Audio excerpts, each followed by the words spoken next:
सबसे पहले अगर बात करते हैं तो अम्ल, क्षार और लवण। सबसे पहले मैंने बात बताई आपको कि अम्ल क्या होते हैं। अम्ल के बारे में आपको नॉर्मल बात ध्यान रखनी है कि अम्ल स्वाद में कैसे होते हैं, खट्टे होते हैं। एक सूत्र बताया मैंने आपको, अनिल। क्या बताया? अनिल। अम्ल क्या करते हैं? नीले लिटमस पत्र को लाल कर देते हैं। तो बोला सर लिटमस पत्र क्या होता है? लाइकेन या लीचेन नामक पादप से जो प्राप्त, जो छाल से जो प्राप्त होता है उसको क्या बोलते हैं? लिटमस पत्र। जो नीले को लाल करेंगे वो क्या कहलाएंगे? बोलो अम्ल कहलाएंगे। क्या कहलाएंगे? बोलो अम्ल कहलाएंगे। देखो भाई, अम्ल जो होता है ना उसके बारे में आपको बातें ध्यान रखनी है कि अम्ल के बारे में तीन बातें हैं भाई। अम्ल या तो किससे क्रिया करेगा? क्षार से। किससे क्रिया करेगा? क्षार से। या अम्ल किससे क्रिया करेगा? धातु से। या अम्ल किससे क्रिया करेगा?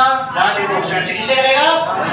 धात्विक ऑक्साइड से। अरे तीन ही चीजों से क्रिया कर सकता है। जब मैंने बताया अम्ल और क्षार से क्रिया करेगा तो लवण प्लस जल बनाएगा। क्या बनाएगा? लवण प्लस जल। उसी प्रकार अगर अम्ल अगर धातु से क्रिया करता है तो बोलो क्या बनाएगा? अम्ल लवण प्लस हाइड्रोजन। लवण प्लस हाइड्रोजन। और धात्विक ऑक्साइड कौन सी प्रकृति के रहेंगे? सारी प्रकृति के रहेंगे। तो अम्ल और क्षार आपस में क्रिया करके क्या बनाएगा? लवण प्लस जल बनाएगा। लवण प्लस जल बनाएगा। तीनों भी क्रिया आपको दिमाग में सेट कर लेनी है। उसके बाद मैंने आपको एक टॉपिक पढ़ाया था समस्थानिक और संभारिक। समस्थानिक और संभारिक। समस्थानिक और संभारिक। समस्थानिक स्थान का मतलब है प्रोटॉनों की संख्या समान। तो वो कौन सा कहलाएगा? समस्थानिक। सबसे ज्यादा समस्थानिक पोलोनियम के होते हैं। कितने होते हैं? 27 होते हैं। हाइड्रोजन के कितने समस्थानिक होते हैं? हाइड्रोजन के कितने समस्थानिक होते हैं? 3। तो 1H1, 1H2 और 1H3। प्रोटीनियम, ड्यूटेरियम और ट्राइटिरियम तीन होते हैं। प्रोटीनियम, ड्यूटेरियम, ट्राइटिरियम। तो प्रोटीनियम से बनता है H2O, इससे बनेगा D2O, इससे बनेगा T2O। H2O तो एक नॉर्मल सा क्या होता है? अपना जल होता है। और हाइड्रोजन एक प्रात आवर्त सारणी में ऐसा तत्व है जिसमें न्यूट्रॉन्स की संख्या कितनी रहती है? 0। कितनी रहती है? 0। इसमें से इसको घटाएंगे कितना आएगा? 0। और इससे बनता है D2O। D2O का प्रयोग क्या किया जाता है? परमाणु भट्टी के अंदर मंदक के रूप में किसका प्रयोग करेंगे बताओ? D2O का। और उसके अंदर जो नियंत्रक क्षणों के रूप में किसकी क्षण काम में लेंगे? कैडमियम की। किसकी करेंगे? कैडमियम की। तो जिसने तो घर जाके रिवीजन किया, तो वो जिसने घर जाके रिवीजन किया वो तो क्या करेगा? मेरी तरफ साथ के साथ बोल रहा है, उसको समझ में आ रहा है। जिसने घर जाकर के बिल्कुल नहीं पढ़ा वो मेरे मुंह को टुकड़े टुकड़े देख रहा है। मुझे पता लग जाता है कि कौन चुपचाप बैठा हुआ है, जिसका मतलब उसने घर जाकर के रिवीजन बिल्कुल भी नहीं किया।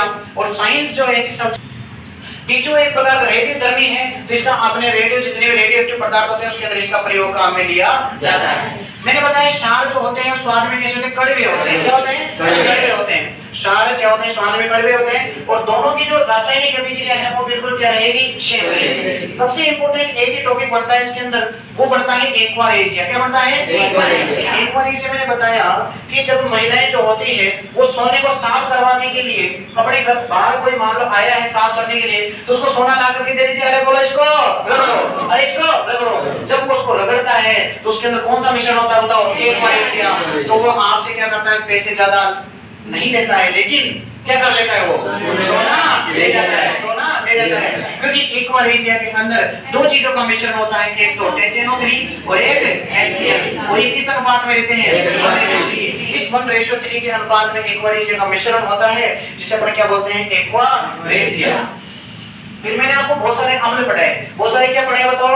अम्ल पढ़ाए। जिसके अंदर सबसे पहला जो अम्ल पढ़ाया था मैंने वो पढ़ाया था आपको H2SO4। H2SO4। H2SO4 को अम्लों का राजा बोला जाता है। अम्लों का राजा बोला जाता है। इसे गंधक का तेजाब कहते हैं। गंधक का तेजाब कहते हैं। किसी भी देश की अर्थव्यवस्था के मापन के लिए H2SO4 काम में लिया जाता है क्योंकि ये बैटरियों और वाहनों में इसका प्रयोग आता है। अगला अपने पास आता है HCl।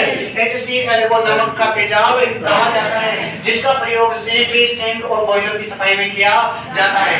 अगला HCl के बाद आता है HNO3। इसलिए होता है नाइट्रिक अम्ल जिसका प्रयोग विस्फोटक पदार्थ बनाने में किया जाता है जैसे TNT और TNB, ट्राइनाइट्रोटोलीन, ट्राइनाइट्रोबेंजीन। और इसी को सोरे का तेजाब कहा जाता है। अगला आता है अपने पास CH3COOH जिसका नाम है एसिटिक अम्ल। बोलो अम्ल याद हो गए? अम्ल याद हो गए? अगली अपन बात करने का प्रयास करता हूँ क्षार के बारे में। तो क्षार होता है CNaOH, CaOH2। अब ये दो प्रकार के क्षार पढ़ते हैं, NaOH। NaOH को क्या बोलेंगे बोलो? Caustic soda. NaOH को क्या बोलेंगे? Caustic soda. और कैल्शियम हाइड्रोक्साइड को क्या बोलेंगे? बुझा हुआ चूना। बुझा हुआ चूना। तो बिना बुझा हुआ चूना क्या कहलाता है? CaO। CaO बिना बुझा हुआ चूना, और CaOH2 बुझा हुआ चूना, कास्टिक सोडा ये होता है। इसके अलावा दो सूत्र और मैंने बताया आपको जिसमें आप कंफ्यूज हो गए, Na2CO3 और NaHCO3। Na2CO3 को क्या बोलेंगे? धावन सोडा। और NaHCO3 को क्या बोलेंगे? Baking soda. इसको क्या बोलेंगे? Sodium hydrogen carbonate. Sodium carbonate. इसको बोलेंगे सोडियम बाइकार्बोनेट। Sodium carbonate. ये दोनों आपको याद रखने हैं। इसके अलावा मैंने आपको बताया CaCl2। CaCl2 इसको बोलते हैं कैल्शियम क्लोराइड। कैल्शियम बोला जाता है विरंजक चूर्ण। विरंजक चूर्ण। तो जल के शुद्धिकरण में एक तो पिटकरी और दूसरा विरंजक चूर्ण। और कठोर जल को मृदु जल CaOH2 कैल्शियम हाइड्रोक्साइड, जो कठोर जल को क्या करता है? मृदु करने का कार्य करता है। पिटकरी का सूत्र आपको ध्यान रखना है, बोलो SO4 का होल स्लाइस और 24 H2O। ये क्या होता है? पिटकरी का सूत्र होता है। इस पिटकरी के सूत्र के द्वारा क्या किया जाता है? जिस पिटकरी को पानी में डालोगे जल का शुद्धिकरण हो जाएगा, और ये क्या कहलाएगा? पिटकरी का सूत्र। आगे देखो भाई, पिटकरी के सूत्र के बाद आपको देखो, एक मैंने बताया आपको Al2O3, बताया नहीं बताया? Al2O3 इसको एल्यूमिनियम ऑक्साइड बोला जाता है। ये किसके रूप में मिलेगा? बॉक्साइड या कोरेंडम के रूप में मिलता है। और इसका प्रयोग किसमें किया जाता है? पटरी की जो दरारें होती है उसको भरने में किया जाता है। अगर मैं बात करता हूँ अगला, मैंने आपको एक पढ़ाया था अभी आपको जिप्सम। जिप्सम बताया था, बोलो CaSO4.2H2O। अगर पूरा है तो जिप्सम। अब अगर मान लो CaSO4.12H2O बनेगा तो बोलो क्या बनेगा? Plaster of Paris. अगर ओनली CaSO4 है तो बताओ मृत प्लास्टर ऑफ पेरिस। बोलो क्या बनेगा? मृत प्लास्टर ऑफ पेरिस। आपको मैंने एक और पढ़ाया आज, MgOH2। इसको क्या बोलते हैं बताओ? बिल्कुल मैग्नीशिया या मैग्नीशियम हाइड्रोक्साइड। इसका प्रयोग प्रति अम्ल के रूप में किया जाता है।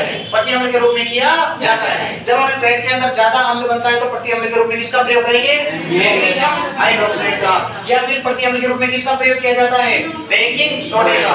बेकिंग सोडे का फॉर्मूला क्या होता है? NaHCO3। बोलो याद हो जाएगा। उसी प्रकार मैंने आपको एक पढ़ाया, आपको अंतिम यूरेनियम। क्या पढ़ाया? यूरेनियम। यूरेनियम के कितने समस्थानिक? 6।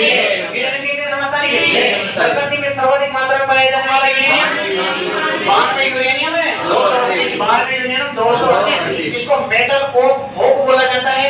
और यूरेनियम की तस्करी को येलो के कोबाल्ट 60 का प्रयोग कैंसर के उपचार में, आयोडीन 131 का उपयोग गलगल या किडनी रोग के उपचार में, और 12 यूरेनियम 238 का उपयोग पृथ्वी की आयु ज्ञात करने में, जिसको यूरेनियम डेटिंग के नाम से जाना जाता है। और जीवाश्मों की आयु ज्ञात करने के लिए कार्बन 14 का उपयोग किया जाता है, जिसे कार्बन डेटिंग के नाम से जाना जाता है। बोलो यार, हो गया। धन्यवाद।